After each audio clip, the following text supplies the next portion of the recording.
features Cadence is the eighth full-length album from the Flight of Sleipnir.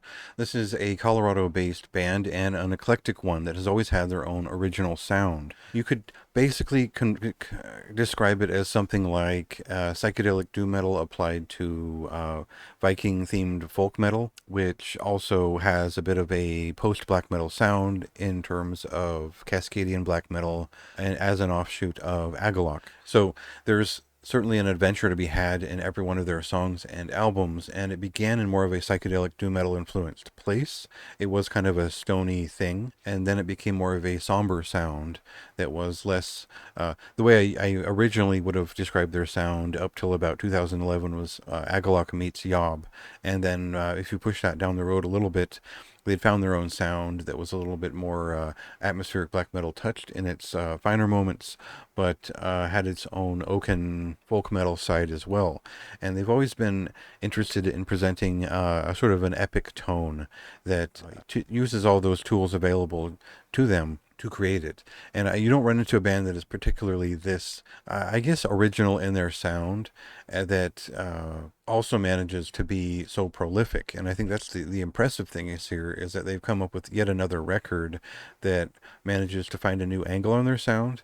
And I think this time around, it's both somewhat predictable, but also something new that I appreciate, as well as just it just sounds like the band in a more representative way. So I'll make sense of that statement here after the clip, and we'll cut to the sound of this record and what they're up to this time around here.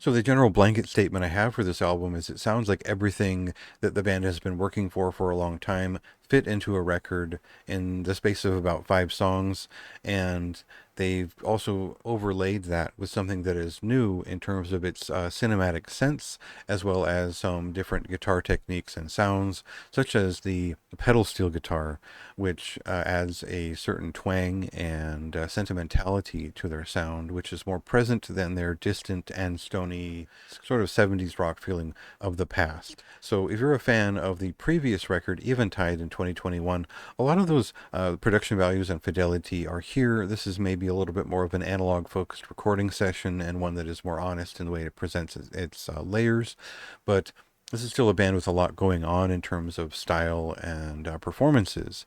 What I would say about most of this record is that it accomplishes a lot of the ambitions that I found back in 2011 when I first discovered the band on Essence of Nine.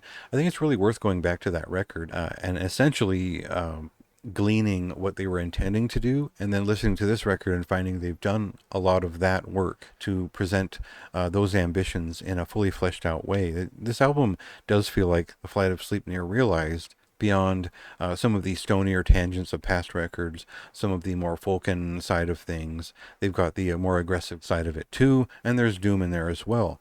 So they're covering all their bases, but they're also presenting a very specific sound. And I think this is a very smart way to present their sound because it does have that extra layer of the pedal steel guitar as voicing, but it also shows the full breadth of the vocalist's pretty varied oeuvre. So I'd still describe their sound as Hydra-headed, and I do here in the review, where there's many aspects happening at once and feeding into the same body. And it makes for an exciting thing for me as someone who's been a fan for, I think, since 2011 or so, as it's been about 13 years, and I still find things that they do interesting, unique, and new, while also a lot of the things they do best they've realized, and they've added to this work and as a way of just showing off what they can do and what is most effective. So there's a little bit of a nostalgic feeling just as a fan, but also we are really getting the best from this band at this point without going for something heavier and more aggressive. I think this has never been a band that really shined on their speedier, more aggressive sounds, unless they were like covering over like they did last year, and that they can certainly do that. But when they're at their most original and poignant, they really do shine on this record. So for me, that is a high recommendation. It's just a fantastic record. It's a brilliant band who really are doing their own thing, and they have been doing it for so long. You should have noticed by now.